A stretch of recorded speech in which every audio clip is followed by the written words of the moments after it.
তো তোমরা দেখতেই পাচ্ছ আমি আবারও চলে আসলাম বিয়ের সেকেন্ড পার্ট নিয়ে। তো দেখতেই পাচ্ছ এখানে গেট ধরার জন্য হুলস্থুল লাগিয়ে দিয়েছে।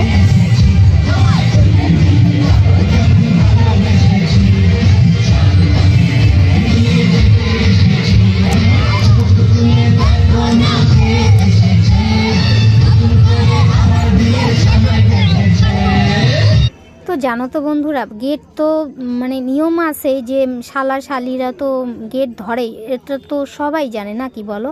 ওরা একদম ফুর্তির হিসাবে আর কি গেটটা ধরেছিল। ওরা এত অত্যাচার শুরু করে দিয়েছিল যে আরে কিছু টাকা দিয়ে একটু ইসে করলে হয়। ওরা 10,000 টাকা চেয়েছিল, তো 10,000 টাকা না দিয়ে ওরা কি করলো, মানে 1,010 টাকা দিয়েছে। সেখানে নাই করেও তোমাদের হচ্ছে 20 জনের মতো লোক ছিল, তো তারা সে টাকা দেবে না জন্য একদম কি হুলস্থুল শুরু করে দিয়েছে। তা যাই হোক, সেখান থেকে চলে আসলাম। আবার মেয়েকে শুভদৃষ্টি করাতে হবে, তারপর আমরা তো চটপট করে সেখান থেকে চলে আসলাম। তো দেখতে পাচ্ছ বর এখানে বসে পড়েছে। তারপর হচ্ছে এদিক দিয়ে মেয়েকে নিয়ে চলে আসা হলো। তো হচ্ছে এখন শুভদৃষ্টি হবে, তো তার জন্য এখন আবার প্যান্ডেলের ভিতরে তো আমাদের শুভদৃষ্টি হয় না, তো আমাদের বাইরে চলে যেতে হবে। তো আমরা বাইরের দিকে চলে যাব, তো বাইরের দিকে দেখতে থাকো। তো সেখানে আমরা চলে যাব।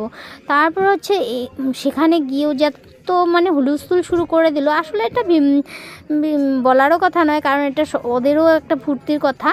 তো এমনভাবে জানো তো তোমরা দেখতেই পারবে, এখানে এত উঁচু উঠিয়ে দিয়েছিল মানে বলার মতো না। তো ওকে 7 পাক করে ঘোরানোর আমাদের নিয়ম আছে, তো 7 পাক ঘুরিয়ে ঘুরিয়ে আর কি পুজো দেয়, যে সেটা হবে আর কি।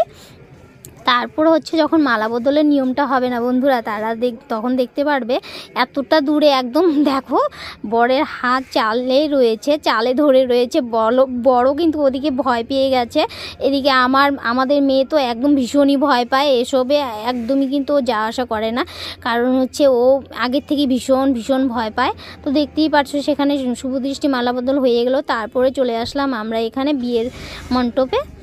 তো দেখতেই পাচ্ছ এখানে বসিয়ে দিলাম। তার ইতিমধ্যে একটা ঘটনা হয়ে গেছে। এই যে দেখতে পাচ্ছ মেয়ের বাবা, এটা তো একটু আগে একদম প্রেশার স্ট্রোকের মতো হয়ে গেছিলো। তো বন্ধুরা নেক্সট পার্টে এসে আমি সমস্ত কিছু তোমাদেরকে বলে দেব। তো আমার ভিডিওটা কেমন লাগলো একটু কমেন্টে জানিয়ে দেবে প্লিজ। তো হচ্ছে আবার পরবর্তীতে চলে আসছি আরেকটা পার্ট নিয়ে, তো দেখতে থাকুন।